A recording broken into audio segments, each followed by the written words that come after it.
ఒకప్పుడు వీధి కుక్కలంటే ఆ వాడకు రక్షణగా ఉండేవి. ఎవరైనా అపరిచితులు వచ్చినా, రాత్రిపూట ఆగంతకులు చొరబడినా పసిగట్టి మొరుగుతూ ప్రజలను అప్రమత్తం చేసేవి. కానీ ఇప్పుడు అవే కుక్కలు ప్రజలు, ముఖ్యంగా పసిపిల్లల పాలిట మృత్యుమృగాలుగా మారాయి. ఒంటరిగా దొరికిన, బంధువుల రక్షణలో ఉన్న వెంటపడి మరీ దాడి చేసి ఒక్కోసారి ప్రాణాలు తీస్తున్నాయి. రాష్ట్రమంతటా ఏదో ఒక చోట కుక్క కాటు కేసులు నమోదవుతూనే ఉన్నాయి. ఇటీవల 6 ఏండ్ల బాలుడిని వీధి కుక్కలు దాడి చేసి చంపేసిన ఘటన జాతీయ పత్రికల్లో పతాక శీర్షికగా నిలిచింది. ఆ కేసును రాష్ట్ర హైకోర్టు సుమోటోగా స్వీకరించి విచారణ చేస్తోంది. డిసెంబర్ 12 నుండి ఈ నెల 2 వరకు 206 రోజుల్లో 239 కుక్క కాటు ఘటనలు చోటు చేసుకున్నాయి. ఒక్కచోట 10 నుంచి 15 మంది వరకు గాయపడ్డారు. ఈ 7 నెలల్లోనే కుక్కల దాడిలో 15 మంది చనిపోయారు. వీరిలో కొందరు ర్యాబిస్ తో మరణించారు.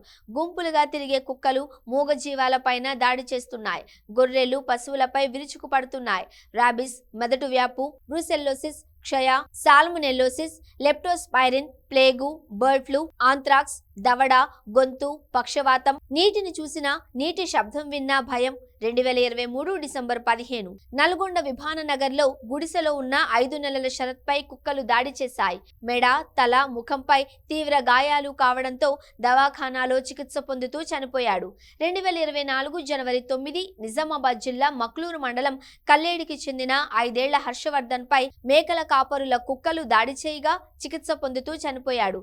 జనవరి 29 మహబూబ్ నగర్ జిల్లా మరిపెడ మండలం ఎడ్జర్లలో ఓ వ్యక్తిపై కుక్కలు మూకమ్మడిగా దాడి చేయడంతో దవాఖానాలో చికిత్స పొందుతూ మృతి చెందాడు. ఫిబ్రవరి 2 శంషాబాద్ రాజీవ్ గృహకల్ప సామా ఎన్క్లేవ్ సమీపంలో కుటుంబ సభ్యులతో కలిసి నిద్రిస్తున్న 7 ఏడాది వయసున్న నాగరాజును కుక్కలు నోట కరుచుకొని బయటకు లాక్కొచ్చి చంపేశాయి. ఫిబ్రవరి 8 కామారెడ్డి జిల్లా మాచారెడ్డి మండలం లచ్చాపేటలో అరుగుపై కూర్చున్న రామవ్వపై కుక్కలు గుంపు దాడి చేయడంతో చనిపోయింది.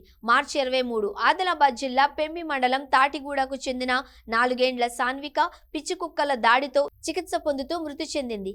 మార్చి 31 నిజామాబాద్ జిల్లా నందిపేటకు చెందిన బొడ్డు మహేష్ లక్కంపల్లి శివారు సెజ్లో వాచ్మెన్ గేటు వద్ద నిద్రిస్తున్న టైంలో ఆయన మీద కుక్కలు దాడి చేశాయి. చికిత్స పొందుతూ చనిపోయాడు. ఏప్రిల్ 2 రాజన్న సిరిసిల్ల జిల్లా కోనరావుపేట మండలం ధర్మారానికి చెందిన అరుణ్ పై కుక్కలు దాడి చేయగా ర్యాబిస్ సోకి మృతి చెందాడు. ఏప్రిల్ 13 నల్గొండ జిల్లా పెదవూర మండలం బసిరెడ్డిపల్లికి చెందిన తుడుం నరేందర్ పై కుక్కలు దాడి చేయగా సరైన చికిత్స చేయించుకోలేక 5 నెలల తరువాత చనిపోయాడు. ఏప్రిల్ 14 హైదరాబాద్లోని పేట్ బషీర్బాద్ పోలీస్ స్టేషన్ పరిధిలో ఛత్తీస్గఢ్ కు చెందిన 5 ఏండ్ల దీపాలి ఆడుకుంటూ ఉండగా కుక్కలు దాడి చేశాయి. చికిత్స పొందుతూ చనిపోయింది. మే 15 వికారాబాద్ జిల్లా తాండూరులో 5 నెలల బాలుడిపై ఇంట్లోకి చొరబడి కుక్క దాడి చేసి చంపేసింది. జూన్ 6 హైదరాబాద్లోని మియాపూర్లో 6 ఏండ్ల సాత్విక్ను కుక్కల మంద దాడి చేసి చంపేసింది. జూన్ 9 జనగామ జిల్లా చిల్పూరు మండలం ఫతేపూర్ శివారు లూనావాద్ తండాలో 6 ఏండ్ల గుగులోత్ అభిరామ్ను కుక్కలు పొలాల్లోకి లాక్కెళ్లి చంపేశాయి.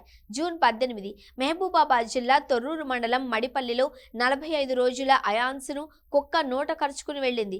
బాలుడు చికిత్స పొందుతూ మరుసటి రోజే చనిపోయాడు.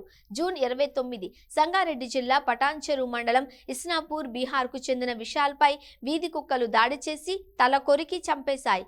ఇవే కాదు హైదరాబాద్ రెహ్మత్ నగర్, మధురానగర్లో ఓ పెంపుడు కుక్క కారణంగా 2 కుటుంబాలు ఘర్షణ పడి కర్రలతో కొట్టుకుని చావు బతుకుల మధ్య ఐసీయూలో చేరి చికిత్స పొందుతున్నారు. పరస్పరం క్రిమినల్ కేసులు పెట్టుకున్నారు.